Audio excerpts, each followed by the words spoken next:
Iran যুক্তরাষ্ট্র যুদ্ধের দামামা থামিয়ে 2 সপ্তাহের যুদ্ধবিরতি হয়েছে। আর এই বিরতিকেই মহাসফলতার মোড়কে বাজারজাত করছে ট্রাম্প প্রশাসন। হ্যাঁ দর্শক, পিছু হটাকে জয় বলে উল্লাস করছে হোয়াইট হাউস। অথচ যুদ্ধ যে লক্ষ্যে শুরু হয়েছে তা পূরণ হয়নি। বারবার হুঙ্কারের সময় বাড়ালো, শেষে ইরানের 10 দফা দাবি মেনে নিল। তারাই আবার বলছে আমরা বিজয়ী। একেই কি বলে শাক দিয়ে মাছ ঢাকা। পাকিস্তানের মধ্যস্থতায় 2 সপ্তাহের যুদ্ধবিরতি হয়েছে বিশ্বে নাভিশ্বাস তোলা যুক্তরাষ্ট্র এবং ইরানের যুদ্ধ। এরপরই হোয়াইট হাউসের প্রেস সেক্রেটারি ক্যারোলিন লেভিট এক সোশ্যাল মিডিয়া পোস্টে বলেছেন, এটি প্রেসিডেন্ট ট্রাম্পের এক বিশাল বিজয়।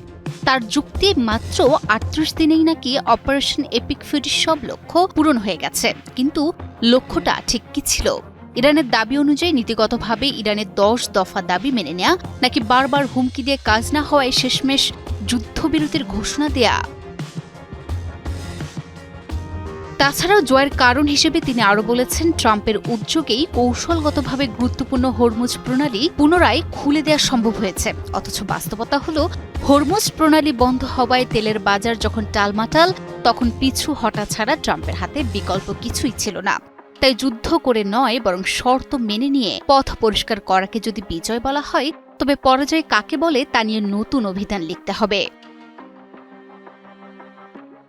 এদিকে নিজেদের বিজয়ী ঘোষণা করতে দেরি করেনি ডোনাল্ড ট্রাম্পও। তিনি এএফপিকে দেয়া সাক্ষাৎকারে দাবি করেছেন, এই যুদ্ধে যুক্তরাষ্ট্রের চূড়ান্ত বিজয় হয়েছে। কিন্তু এটা কি পিছু হটা হিসেবেই দেখছেন যুক্তরাষ্ট্রের ভেতরেরই রাজনৈতিক ব্যক্তিত্বরা। ডেমোক্র্যাট নেতা থেকে শুরু করে মার্কিন কংগ্রেসের অনেক সদস্য প্রকাশ্যে মার্কিন প্রেসিডেন্ট ডোনাল্ড ট্রাম্পকে উপহাস করতে শুরু করেছেন।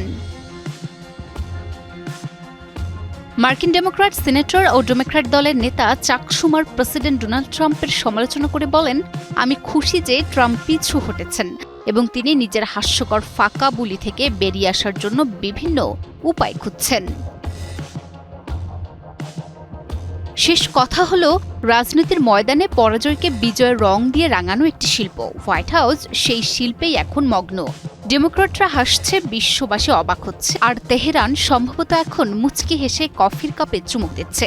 কারণ ট্রাম্প যখন বলছেন আমরা জিতেছি, তখন ইরানের দাবি অনুযায়ী যুক্তরাষ্ট্রের নীতিগতভাবে মেনে নেয়া ইরানের প্রস্তাবিত 10 দফা দাবিগুলো এখন নিঃশব্দে বাস্তবায়নের পথে।